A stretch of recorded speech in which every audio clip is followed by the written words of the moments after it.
Well, good morning. Tomorrow is the national holiday that's set aside to honor the contributions made to American life by the Reverend Dr. Martin Luther King Jr. Today's sermon will focus on his leadership during a particularly significant event that happened just about 60 years ago, its historical significance, and its impact on ecumenical action.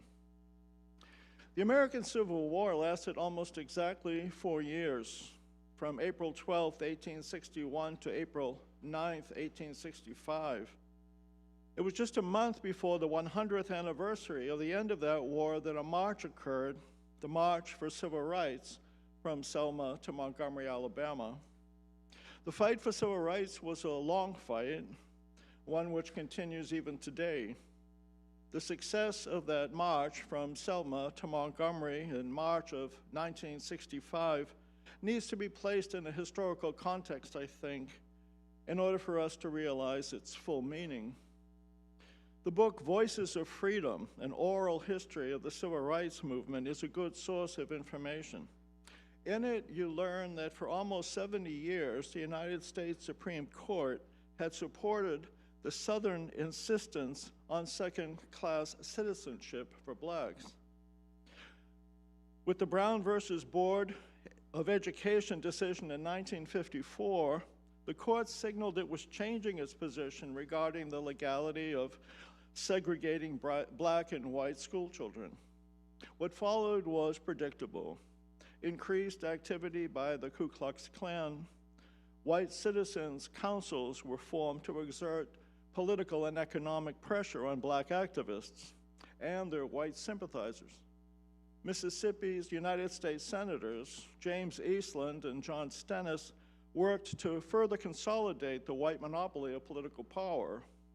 Mississippi Governor J.P. Coleman stated flatly that Negroes weren't fit to vote. Probably most of you are familiar with the name Emmett Till. Here is how his cousin, Curtis Jones, tells the story. We was going to Money, Mississippi to have a good time. I'd never picked cotton before, and I was looking forward to that. I had told my mother that I could pick 200 pounds, and she told me I couldn't. Emmett Till was 14 years old, had just graduated out of grammar school. My grandfather in Mississippi was a preacher. He had a church, and he had a raggedy old 41 Ford, if I'm not mistaken. And he took all of us to church that day, including my grandmother, my 3 uncles, myself, my cousin Emmett, and my cousin Willa Parker. While he was in the pulpit preaching, we get the car and drive to Money. Anyway, we went into the store to buy some candy. Before Emmett went in, he had shown the boys around his age some picture of some white kids that he had graduated from school with, female and male. He told the boys who had gathered around the store, there must have been 10 or 12 youngsters there, that one of the girls was his girlfriend. So one of the local boys said, "Hey, there's a white girl in the store there. I bet you won't go in there and talk to her." So Emmett went in there. When he was leaving the store, after buying some candy, he told her, "Bye, baby." I was sitting out there playing checkers with this older man. Next thing I know, one of the boys came up to me and said, "Say, man, you got a crazy cousin. He just went in there and said, 'Bye, baby,' to that white woman." This man I was playing checkers with jumped straight up and said, "Boy, you better get out of here. That lady will come out of the store and blow your brains off." It was kind of funny to us. We hopped in the car and drove back to church. My grandfather was just about completing his sermon. That was on a Sunday. 2 days later, Emmett Till was kidnapped. That Wednesday, Emmett Till's body was discovered in the Tallahatchie River. A cotton gin fan was tied to his neck with barbed wire. He was 14 years old, 1955. By 1955, segregation on Montgomery's bus lines was an entrenched and complicated arrangement. Black passengers paid their fares in front, and then left the bus to board at the rear. Blacks sat at the rear, whites in the front, and by practice, if not by law, an entire row of blacks would be asked to give up their seats if one white person was standing. Rosa Parks was 43. She was secretary of the Montgomery branch of the NAACP, as well as the NAACP Youth Council Advisor. She was taking the bus home from work. One white man was standing. The 4 black passengers in the row were asked to stand up and give their seats. 3 did. Rosa Parks refused to move. The bus driver asked her to stand a second time. Then he left the bus and called the police. Rosa Parks was arrested. The Montgomery Improvement Association was formed within days. Though Martin Luther King Jr. was new to the community, having moved there just a year before, he agreed when asked to be the new organization's spokesperson. His keynote speech to a mass meeting at the Holt Street Baptist Church incited a movement which he insisted would be nonviolent and based on Christian love. It was a signal event that led to a boycott of the Montgomery public buses that lasted 13 months. When the boycott ended, blacks could sit anywhere they wanted in the buses. This victory fueled a feeling of excitement and accomplishment and provided a sense of self-respect to the black community. 1956. The Freedom Rides occurred in 1961. James Meredith entered Ole Miss in 1962. On January 14th, 1963, in his inauguration address, Governor George Wallace of Alabama made his famous statement, "I draw the line in the dust and toss the gauntlet before the feet of tyranny. And I say segregation now, segregation tomorrow, segregation forever." Birmingham, Alabama, 1963. On August 27, 1963, hundreds of thousands of persons made their way to the March on Washington, the March for Jobs and Freedom. On August 28th, Martin Luther King Jr., standing in front of the Lincoln Memorial, addressed an audience estimated at 250,000 people in what has become known as the I Have a Dream speech. Burke Marshall, the head of the Civil Rights Department, the Civil Rights Division of the Department of Justice at the time, said, "The politicians in Washington, I'm talking about Congress, were scared to death of the march, just totally irrational. I guess they thought people were going to march down Constitution Avenue throwing stones at them or something like that. There were congressmen who would call up the White House and say, 'We better have troops all over the place.' No troops," we said. It's hard, looking back from this vantage point, to get a sense of just how uncertain and frightening that time was. The March on Washington was a life-affirming, freedom-affirming event that left many of those who participated in a state of euphoria. Just 18 days later, the 16th Street Baptist Church in Birmingham was firebombed. 15 sticks of explosives were set off in a building occupied by Sunday morning churchgoers. 4 little girls who had just finished their Sunday school lessons and were changing into their choir robes were killed.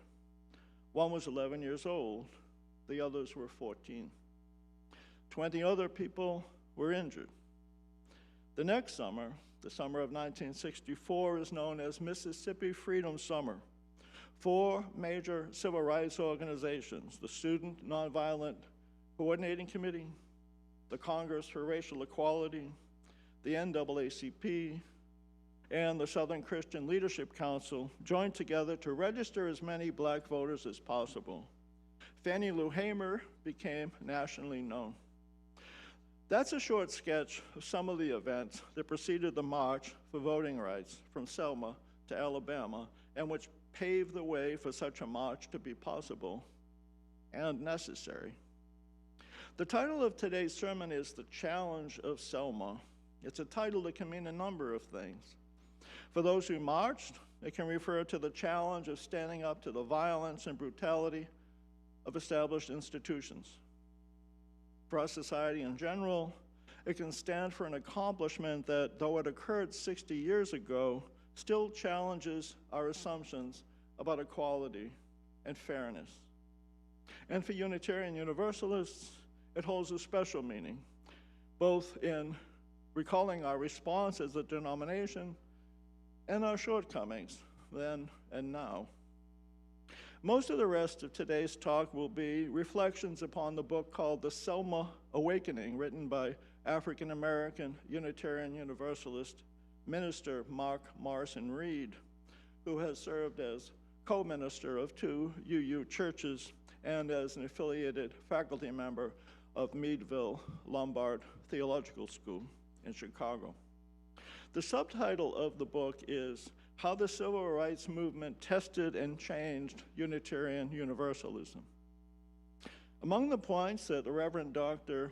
Morrison Reed makes in his book are the words of Unitarian Universalists that did not match their actions in the decades that led up to the march to Selma, from Selma, and during the era of the struggle for equal rights for African Americans in general.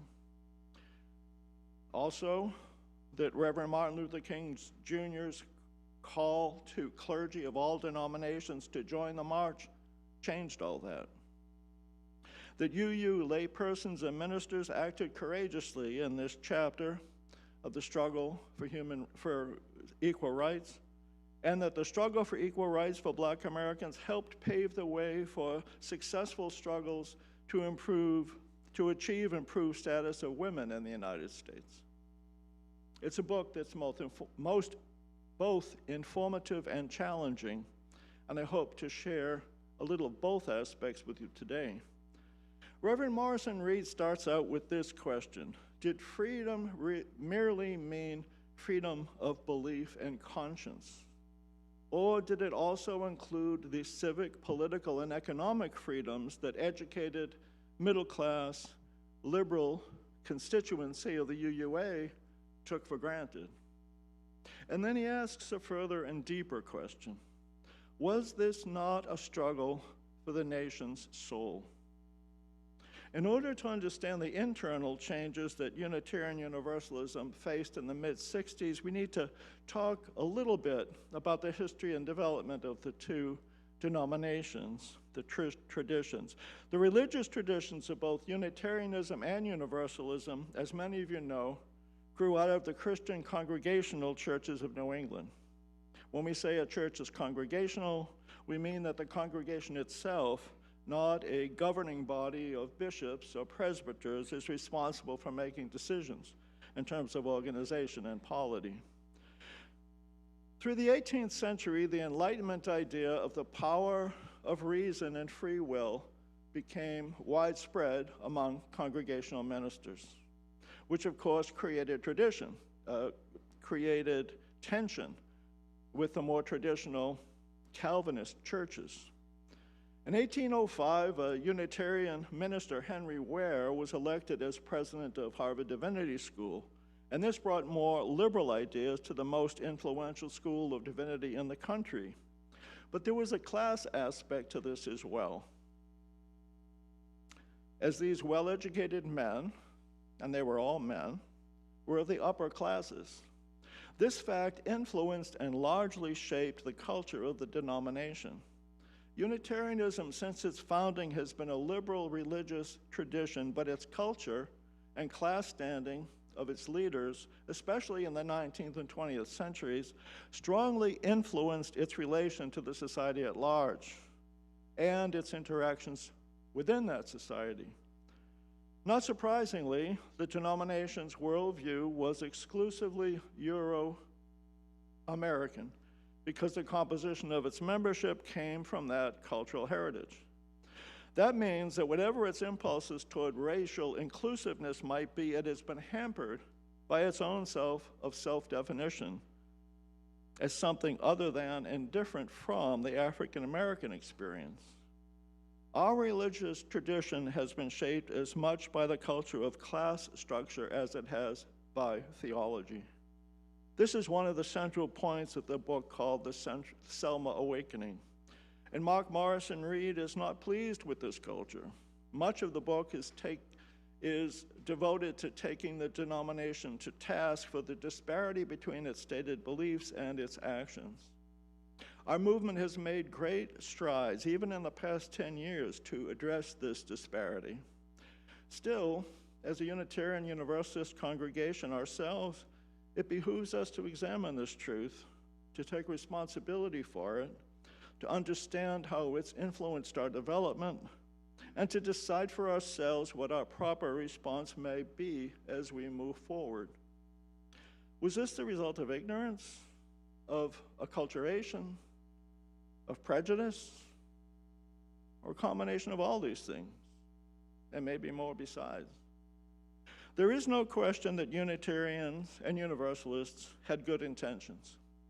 In 1889, the Universalists ordained Joseph Jordan, the first African American ever welcomed into its ministry. Universalist missionary Quillen Shin supported Jordan in bringing Universalism to the black community of Norfolk, Virginia. No man can be a Universalist whose love does not take in all races and colors of men, he said. Yet, in 1897, William H. McLaughlin, while serving as Universalism's Southern missionary, advised the annual meeting that no effort be taken to admit African Americans to local Sunday schools or young people's Christian unions. And this recommendation was based on his belief that for whites, such an effort would be the same as a lighted match in a powder magazine. 20 years later, in 1917, the Universalist General Convention published its Declaration of Social Principles, the official statement of its values. While it heralds man's universal brotherhood, it does not mention race. The document was recast in 1943 and was more explicit. We must recognize today that Americans of Negro, Indian, and Oriental descent are suffering from unjust forms of discrimination.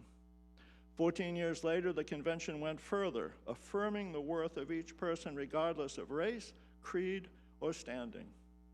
That was 1957. There was, in fact, a determination to be fair and to seek justice. At the same time, social realities and the prejudices of some, even in leadership positions, worked against effectively implementing these lofty sentiments. Reverend Morrison Reed points out a number of areas where Unitarians could have done better in terms of being racially inclusive. Hymnals were devoid of worship materials that reflected the African American experience. Black life and culture were rarely depicted in the religious education curricula, and African American achievements were not acknowledged. Today's story shows that we had made some progress. The author is Paula Young Shelton, who was the daughter of Andrew Young. Congregations were routinely located at a distance from black population centers and were averse to calling African American ministers. And finally, fellowships tended to be anti-clerical, vehemently humanist, intellectual cliques located in suburbia, and thus did not align well with the sensibilities of African Americans seeking a liberal religious community. African Americans rarely served on denominational governing boards. Reverend Morrison Reed makes several judgments based on these observations. One is that delving into the contrast between the actions and attitudes of the Unitarians and the Universalists and the principles they proclaimed lay bare the deep-seated, pervasive, and unconscious culture of racism within both individuals and institutions during the decades preceding Selma. Another is that Unitarians and Universalists celebrated an exclusively Euro-American worldview that was implicitly racist, while convinced that their congregations were open and accepting. Unable to imagine anything else, They championed assimilation while calling it integration. Morrison Reed concedes that they were good people with noble intentions, but insists that their behavior was conventional, blinkered, aloof, and beneath its cosmopolitan veneer, apprehensive. These are hard things to hear, and we need to carefully consider them.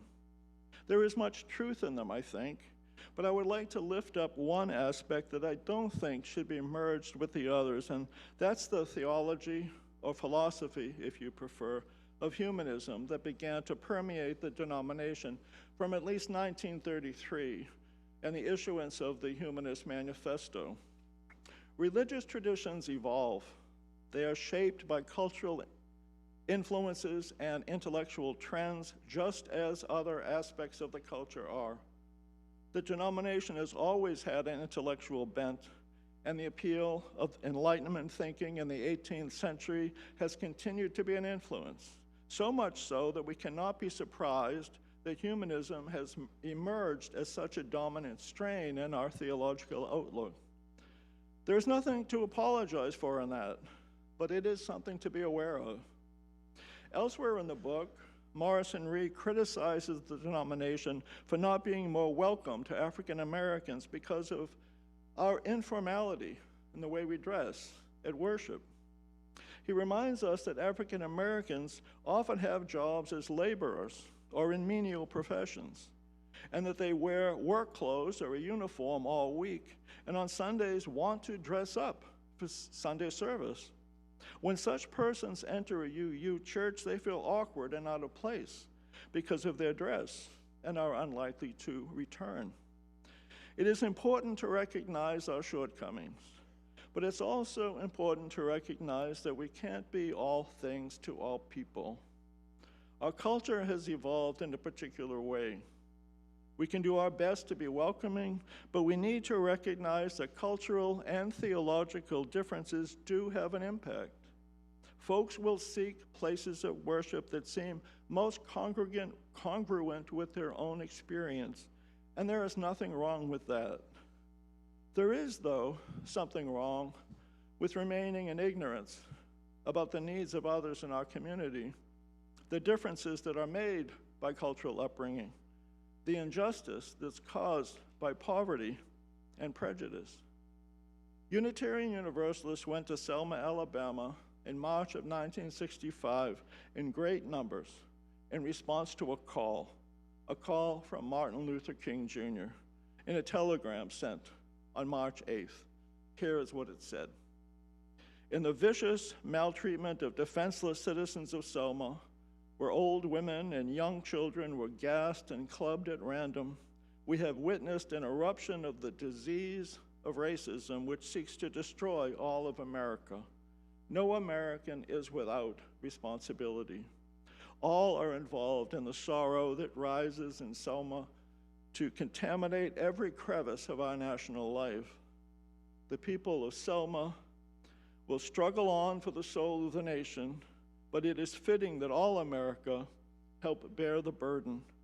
I call, therefore, on clergy of all faiths, representative of every part of the country, to join me for a minister's march to Montgomery on Tuesday morning, March 9th.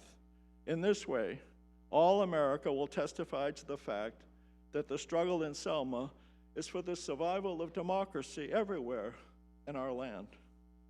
The phone calls from the UUA office were rapid, and the response was quick. Ministers had to make up their minds quickly, and they did, some with a passionate commitment, others somewhat reluctantly. Some were talked into action by their colleagues. Some had commitments that were pressing, and they stayed home. What happened to make UUs move from ideas to action? Morrison Reed cites at least 3 major changes in the society. The executive branch of the federal government exerted pressure when it ordered the end of discrimination in all federal services in 1948. The Supreme Court increased that pressure in 1954 when it ruled that school segregation was unconstitutional. Congress increased it further in 1958 and 1964 when it passed civil rights bills. Many of the UUs who went to Selma were young, in their 20s and 30s. They stood, Morrison Reed says, as a model and a challenge to their elders. There was a cost to UU participation in the March for Voting Rights from Selma to Montgomery. UU Minister James Reeb, age 38, was attacked and killed by white thugs when on the way back to his hotel from his dinner. His companions, other UU ministers, were beaten up and injured. His medical treatment was delayed because when the ambulance brought them to a black infirmary, it was not equipped to treat such serious injury. The ambulance had to drive to Birmingham, but could not go until the ministers could secure a check for $150 deposit because the hospital would not admit Reverend Reeb otherwise. The ambulance got a flat tire. The radio didn't work.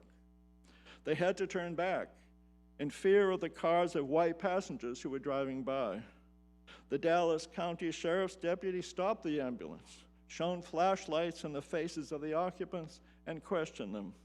They refused to provide an escort to the hospital. It was a complicated mess that led to the death of James Reeb.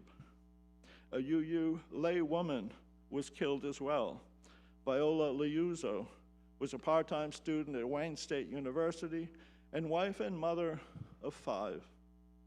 She had driven from Detroit to join the march, after which she ferried marchers from Montgomery to Selma. She was heading back to Montgomery to do another shuttle when a car pulled up beside hers and a gunman shot her in the head, killing her instantly. It was a violent time. The march from Selma to Montgomery was 54 miles long. It took 5 days to complete. Blacks and whites walked together and slept wherever they could, sustained by the solidarity they felt in their commitment to see justice done. People were clubbed, beaten, shot at, brutalized. If you saw the 2014 movie Selma, you got a taste of what those days were like.